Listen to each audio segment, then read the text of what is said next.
This is the California State University Office of the Chancellor's live stream. Please adjust your audio accordingly. This is the California State University Office of the Chancellor's live stream. Please adjust your audio accordingly. This is the California State University Office of the Chancellor's live stream. Please adjust your audio accordingly. This is the California State University Office of the Chancellor's live stream. Please adjust your audio accordingly. This is the California State University Office of the Chancellor's live stream. Please adjust your... Good afternoon and welcome to the CSU Channel Islands Presidential Search Virtual Open Forum. We truly appreciate your attendance here today and to all the campus and community members who have registered to speak. I am Wenda Fong. I have served as a member of the CSU Board of Trustees since 2018 and currently serve as the Vice Chair of the Board. It is my honor and privilege to also serve as Chair of the Search Committee. The meeting today will be focused on hearing from you, the students, faculty, staff, alumni, and extended community. You are all represented on this committee, but you are also represented by those who have registered to speak at today's open forum. Additionally, you may provide written input on the CSU Channel Islands Presidential Search website. We hope you will give us the keys to finding the best and most successful next president of CSU Channel Islands.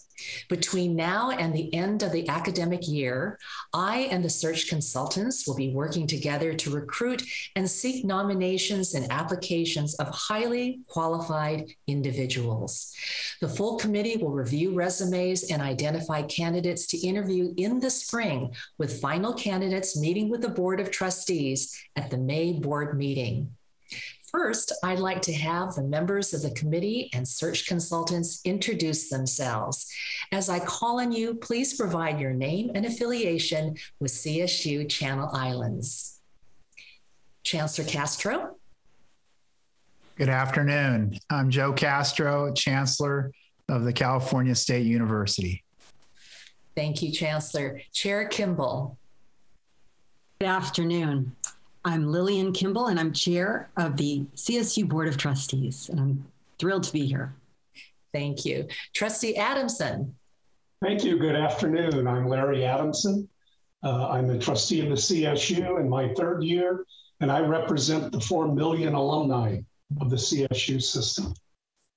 Fantastic. Trustee Clark. Thank you, Madam Chair.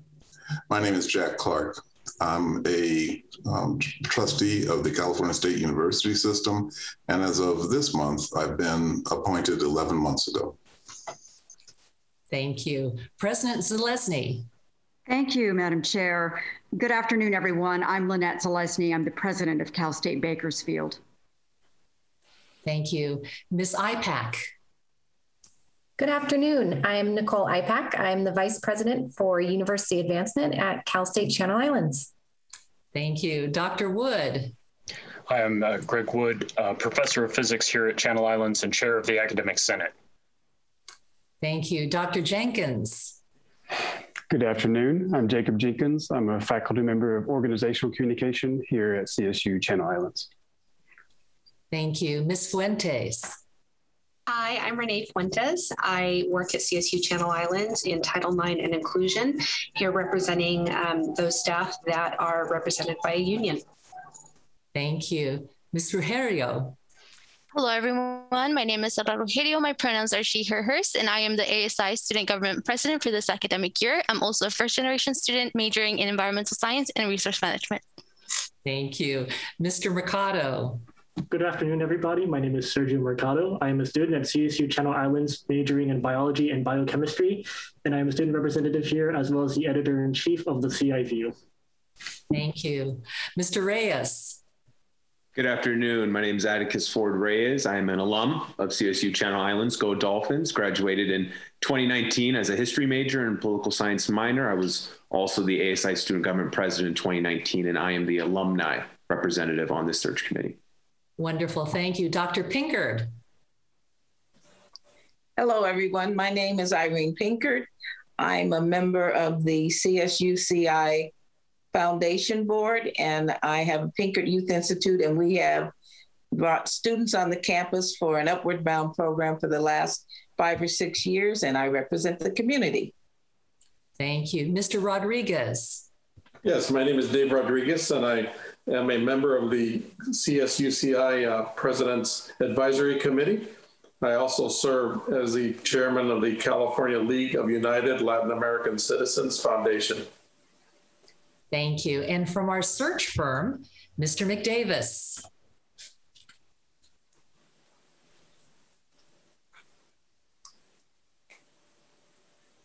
Rod, you need to unmute. Oh, I'm sorry. I was the one that didn't unmute. Just on Zoom all day. I'm Rod McDavis. I'm the managing principal of AGB Search.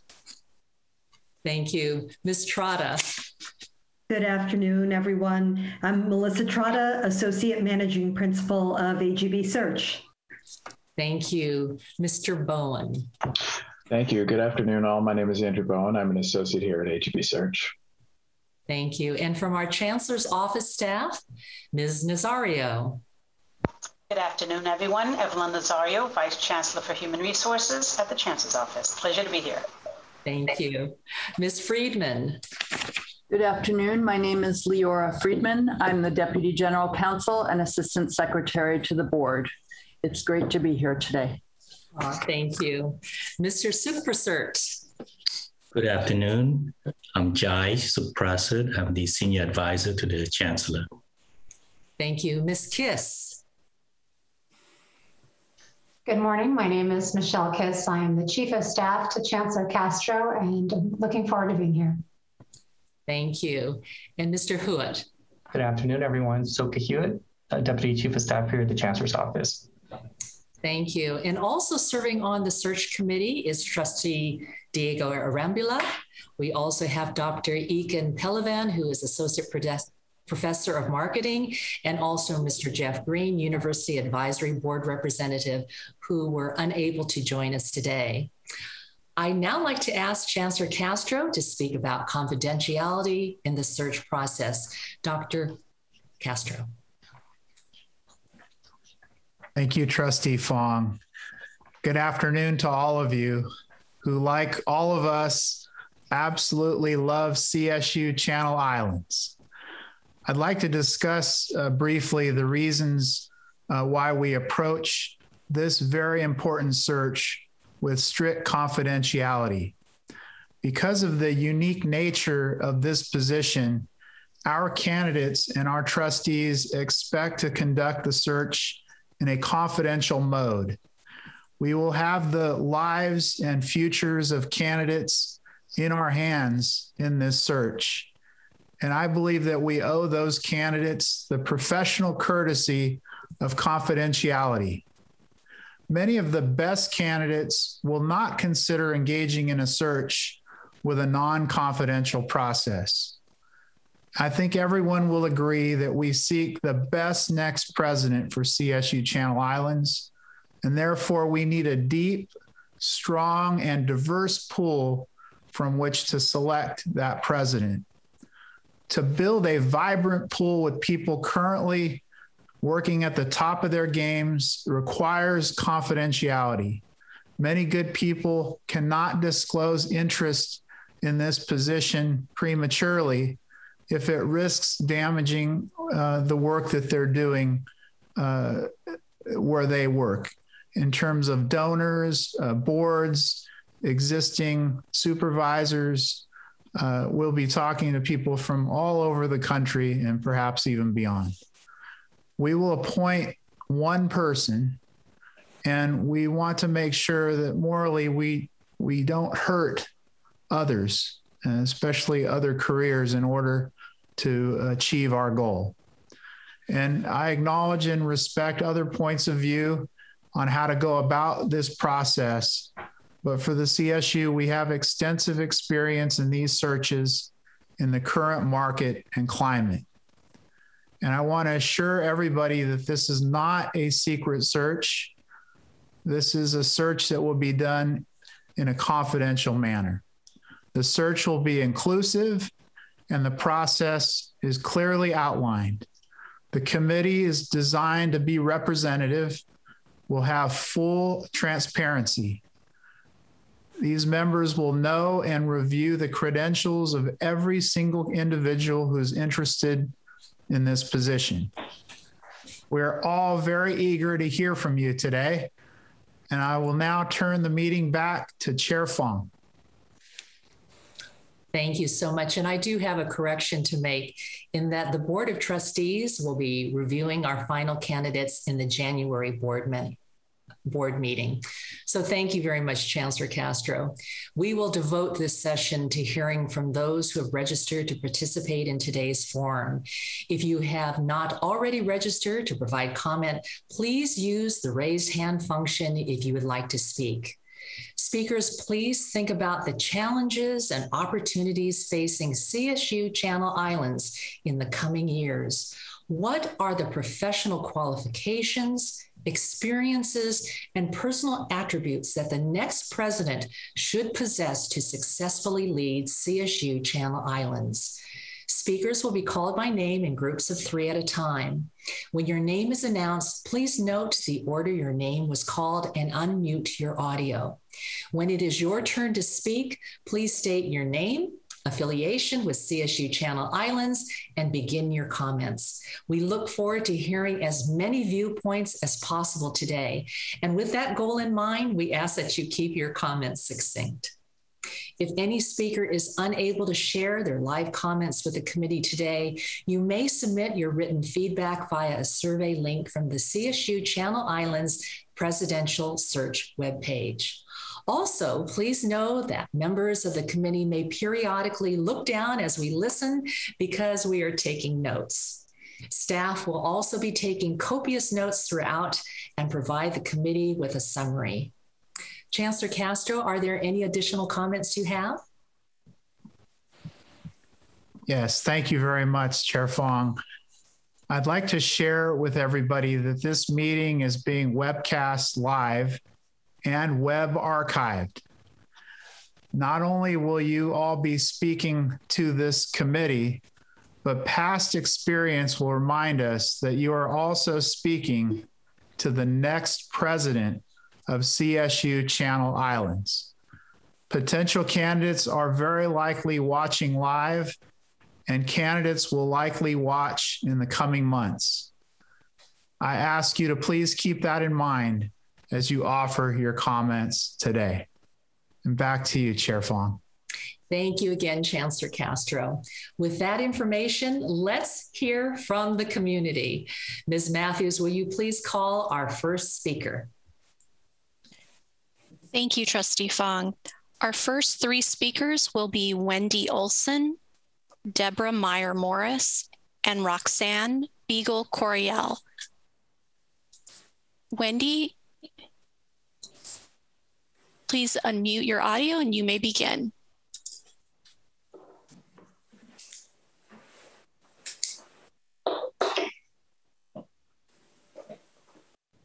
Good afternoon, everybody.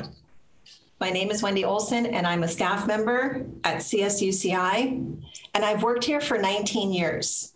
I'm a first-generation college student myself, so education is a very important part of my life, and hence one of the big reasons that I do work in higher education. And over the 19 years I've worked there, I've had the pleasure and joy of watching this campus come to life, welcoming our first students who flowed through our doors and watching the framework and structure take place at the campus. So as we began our startup here with our first president, we took a huge undertaking in building this campus from the foundational pieces. And then we had our next president come in about 15 years in, and I'd say this was our growth phase. But it seemed, I'll say, between that transition of these years during this growth phase, many of our staff and faculty started to feel the pressures of our rapid growth and our and the fun phrase that we constantly heard was building the plane while we were flying it. So it seemed humorous in our early days because we all understood that that meant we were just hitting the ground running and getting ready for the hard work ahead. And we're all excited and worked as a united team to get that accomplished. And it was very transparent that we might have a bit more work to do in those early stages. And we felt really special during that.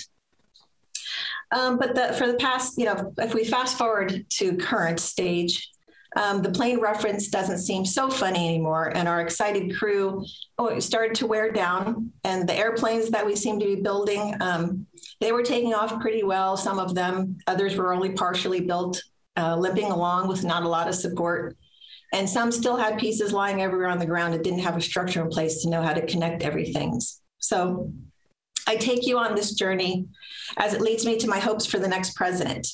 I hope our next presidential candidate is aware of the culture as it was, which was exciting, strong, and a community feel, and motivated. And its current rate right now in the culture, it needs a bit of repair and renewal. And my hope is that the next president can review our current strategies, culture, and objectives. And within that review, create a sound workforce structure for seasoned employees, current employees, and new employees to feel CSUCI is an institution that cares and takes care of them as much as it does for its students. Staff want to know that there is a little bit of hope and leadership to get our campus back to working together as a stronger team, by maybe reviewing workloads, bandwidth, and pressures on employees, reviewing flexible work-life balance opportunities, and getting our team working together to keep our institution feeling like a strong, solid, well-oiled machine. We want to learn from the variety of experiences of working with one another and get the support and resources that we need so we can focus on our most valued mission, graduating students with a quality, diverse education. And that is, after all, why many of us choose to work here. And that's my hope in our next president. Thank you. Thank you. Deborah, please unmute your audio and you may begin. Thank you, trustee. My name is Deborah Meyer-Morris, and I want to thank Wendy for that wonderful introduction. I'm a long-term county volunteer. I'm a proud CSU alumni. I recently completed my ELAP degree at Cal Poly San Luis Obispo, where I actually had the privilege of meeting Trustee Adamson on my graduation day. I also graduated from CSUN, where I attended on financial aid. My mother was not born in this country. My father predeceased my ability to attend college. So if it wasn't for financial aid and CSUN, I never would have gotten my leg up on the ladder to go on to get a JD degree from Loyola Law School and to become the disability rights advocate that I am now. My daughter, my younger daughter, is a CSUCI DOS student. She entered the school in 2017. As I listened to Wendy's description about the structural pieces laying on the ground, I thought, oh my gosh, yes, that's DOS. DOS pieces have been laying on the ground, and that's the Disability Access Support Services for students. The structural pieces have been laying on the ground since 2017. Even now, the procedures for DOS students to request their accommodations are from 2008. We thought that they were going to be revised this year due to a settlement agreement, but they were not. In fact, when the new policies were being devised, there were no disabled people or students involved in revising them. Then they were put on the website in July and backdated to July 1st without the students' notice, any due process.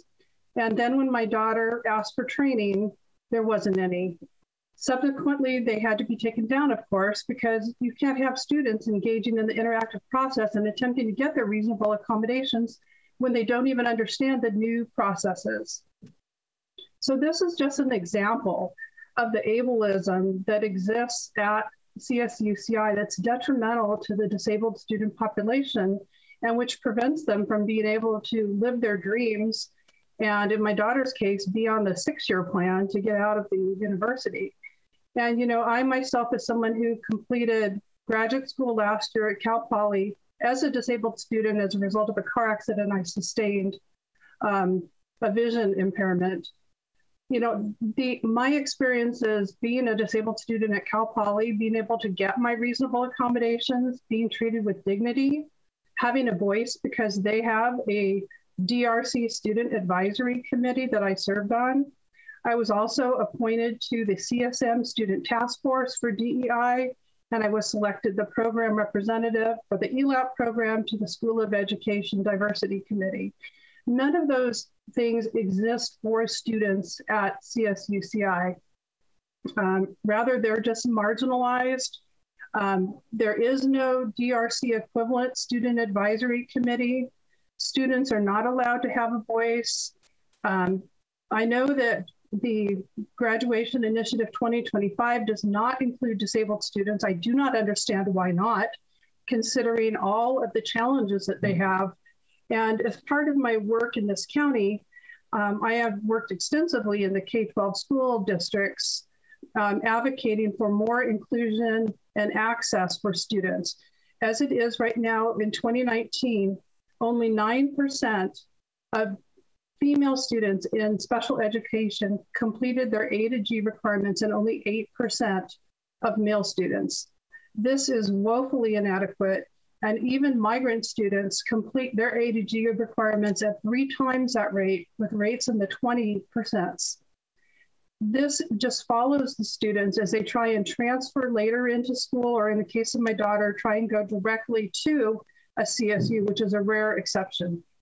What becomes of these students is they arrive ill-prepared because they haven't been served properly in K-12. They don't know how to advocate for themselves, and then they come to this broken airplane where they're not, treated with dignity and given the accessibility and the reasonable accommodations that they need. So my hope is that whoever becomes the next president recognizes that just because someone has a disability does not mean that they are less than and they are not capable. And my daughter is a STEM major, and it should not be this difficult to be a STEM major at CSUCI with all of the grants, but the grants are not specifically targeting any type of disabled student. And when I viewed the movie Picture a Scientist, it really resonated with me because that documentary addressed the gaps in the STEM field with regard to women of color and LGBTQ folks. But even that documentary omitted disabled people that want to be in STEM fields as, picturing themselves as scientists. So since the school does have such a large science bent and students that go there want to be scientists for a large part, I'm hoping that whoever comes to the new presidency will recognize that science is best served when it's inclusive, and education needs to be accessible to all students who come to CSUCI. I'm asking that the new president adequately fund the DOS Center, adequately hire trained folks. The salary ranges that are provided to the counselors is about $52,000 a year, which you could make more being a K-12 teacher than being a DOS specialist. And you need to have DOS specialists with special training. So, I think that really belies part of the problem is you can't retain or attract highly qualified people that want to work in the disability field. So I thank you very much for this opportunity to speak to you. And I really hope that the new president takes these comments to heart and chooses to serve all students at CSUCI. Thank you. Thank you. Roxanne, you may unmute your audio and begin your comments. Thank you for this opportunity to provide input. CI is a young campus, and although there are challenges in our infancy, it also presents a unique opportunity for us to develop this campus with an eye on the future. We need a president that is willing to forgo choices that are convenient in the short term to make courageous decisions with a long-term vision. Making decisions now to change the way we do things, considering the impacts on social justice and climate change, to ensure the longevity of our institution and that we're supporting a livable and vibrant future for our students. CI includes sustainability and equity as key values in our strategic initiatives. We need a leader who will ensure that we're using those values as a lens through which our campus grows, operates, and educates. I believe our president needs to establish a culture of taking risks and pushing boundaries to be on the leading edge of social justice and sustainability, to make us a model institution, to help us push past the default of saying, well, that's how we've always done it, to truly seek innovative solutions, and to develop and model best practices. CI isn't your ordinary university, and we need a president that can honor that and lead us to fulfill our potential to be extraordinary. I thank you for your work to find the best person to lead Channel Islands. Thank you. Our next three speakers are Christine Garvey, Peter Fortuna, and Rifat Bilal. Christine, you may begin your comments. Thank you for hearing me. I am a trustee of CSU Channel Islands, have been for over 8 years. I co-chair the Finance Committee and the Endowment. And I have to say in support of Interim President Yao, he has done an outstanding job. And all of the trustees universally support Dr. Yao to be considered for this position. I would also say that it was a disappointment to me when our previous president left. And I was surprised that the CSU system allows poaching from one university to another, especially from a university like ours that is very young. And asking the chancellor's office that this would not happen again to us, and that we would have somebody appointed who would be here for a serious period of time. My other concern is that we have a president that reflects the complexion of our student body. So I am hoping, if it's Dr. Yao, we have a person of color. Thank you. Those are my comments.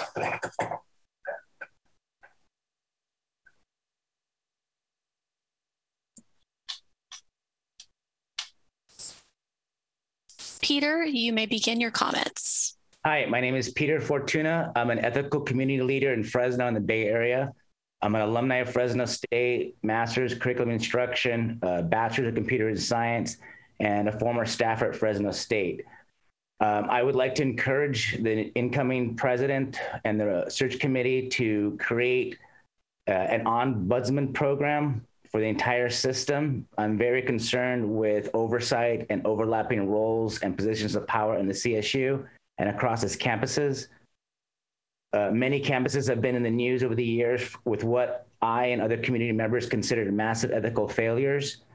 As other speakers, I believe Deborah mentioned earlier, a lot of times students do not have an adequate voice or adequate representation. I believe an ombudsman program would help with this.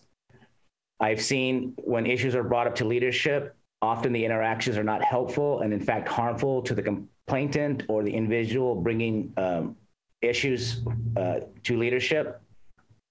I saw online one campus had to create an online petition to get a response from CSU campus leadership. I think an ombudsman department would make that petition unnecessary and those kinds of pleas from students unnecessary. It seems to me through personal experience and community experiences that there should be a system-wide ombudsman program to provide students, faculty, staff a safe, fair, ethical, and moral way to interact with leadership. So again, I'm asking the new CSU president to push for the creation of an ombudsman program system-wide. I think that often the human resource and legal teams act in ways that are in contrast with the needs of the campus, the students, the faculty, the staff. So again, I think that students need to have a voice provided. The ASI and other organizations are not set up for these kind of complaints or needs to address leadership. So again, considering all the stakeholders that are involved, I think an ombudsman program will prevent abuses of power, retaliation, and bullying from unethical actors. I also would suggest that there be a campus-wide, system-wide anti-bullying and retaliation policy that could be supported through the ombudsman program to avoid conflicts of interest. And thank you for listening. Thank you. Rifat, you may begin your comments. Thank you, Mrs. Speaker. I wanted to first say that I'm a student, a transfer student from community college in Orange County.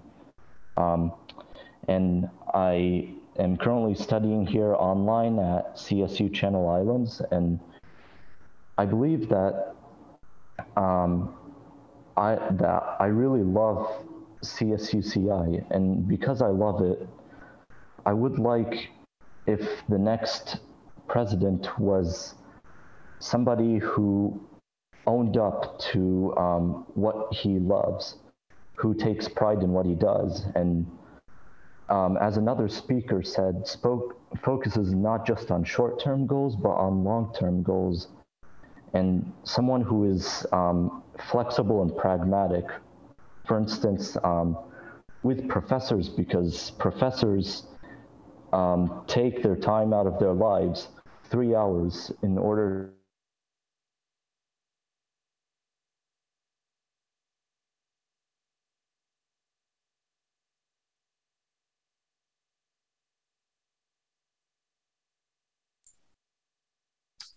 Mr. Bilal, I think we may have lost. I'm very sorry. Am I? Mr. Bilal, I think we lost your audio just for a few minutes. We lost your comments. If you could just repeat maybe your last few words.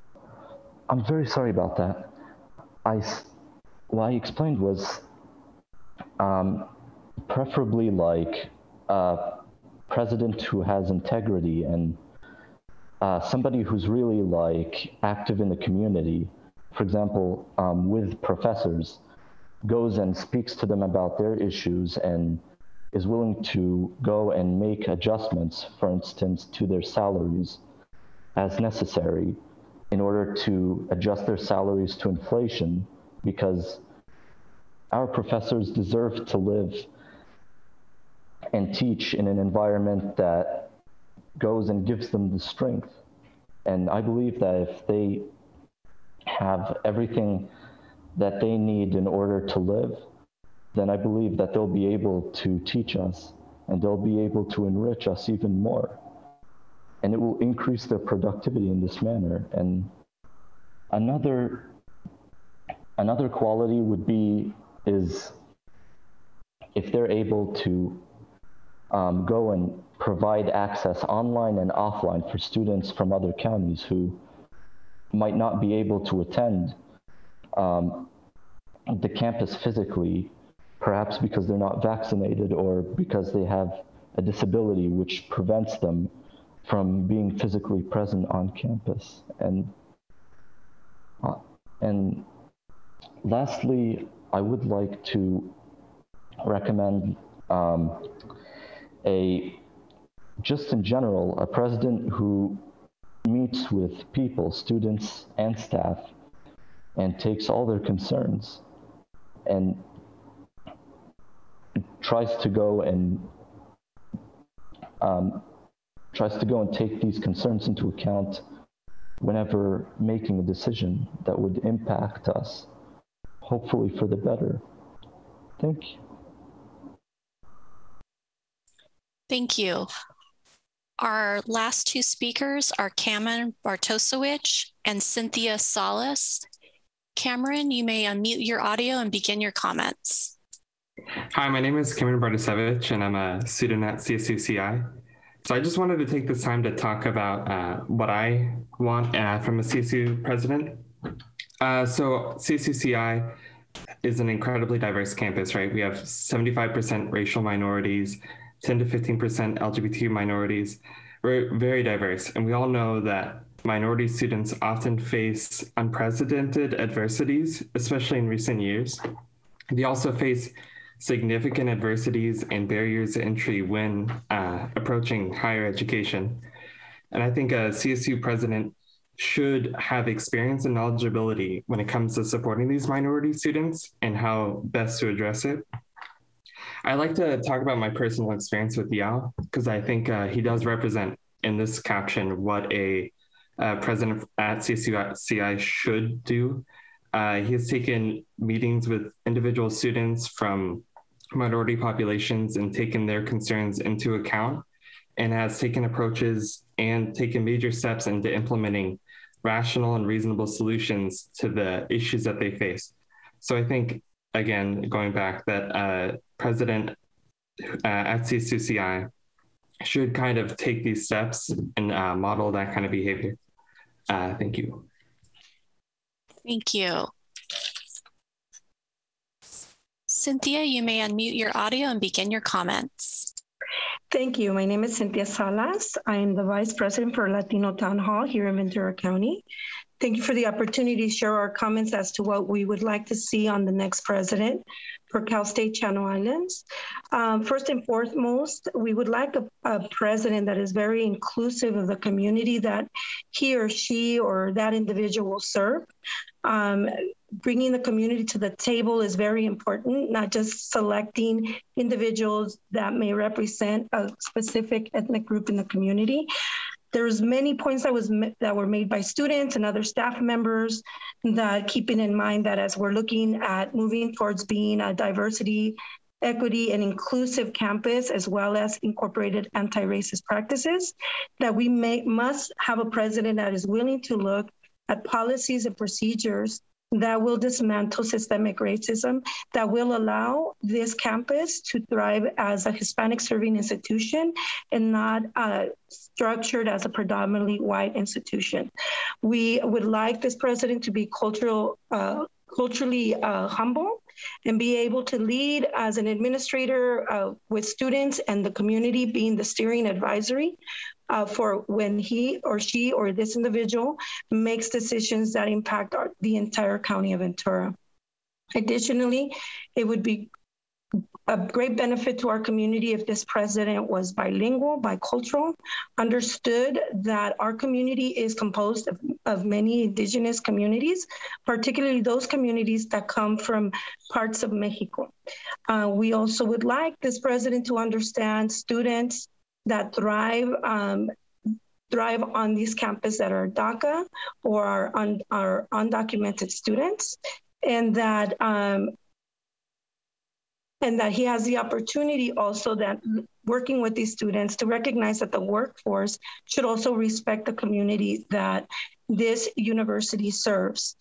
We would like to see there be a growth in the educational workforce by not only having representation in the current faculty to represent a Hispanic serving institution, but also create a tenure track for lecturers in all areas of this campus that are reflective of the community and inclusive of the community, to be able to allow students to move more quickly through their academic journey. As someone that has worked in a community college as well as a four-year institution and still keep in touch with many of the communities, many of the students that live in the community of Ventura County, many of the challenges they have shared with me continue to be the same, as that they have to wait semesters on end to take on classes that are not available because there's a shortage of faculty.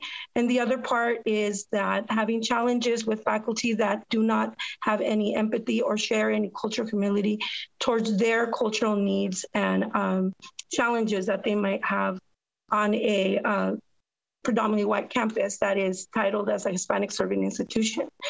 And lastly, I would just like to share that it is my hope that this president, as this individual is selected, that they truly take into to heart what it means to move with a trajectory towards equity. That this means bringing the community to the table, sharing accountability, sharing resources, and sharing power. The community cannot be represented at the table if they're not invited at the table. So we hope that this will allow this committee to reach out to other community groups, including youth groups, to have a voice at the table that is truly representative of our community. Thank you. Thank you.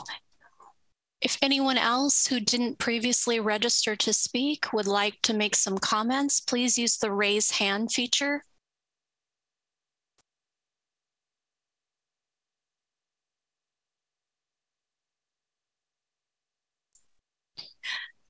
Trustee Fong, that concludes the comments from the community.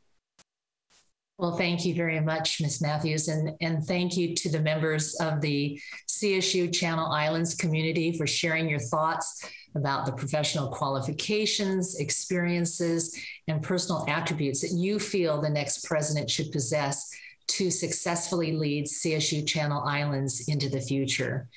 It is absolutely critical that everyone lends their voice to this process today and throughout the search. Therefore, in addition to the comments speakers shared today, we heartily welcome feedback through other forums. You may provide written comments via a survey on the CSU Channel Islands Presidential Search website. You can access the site by going to the campus homepage at csuci.edu.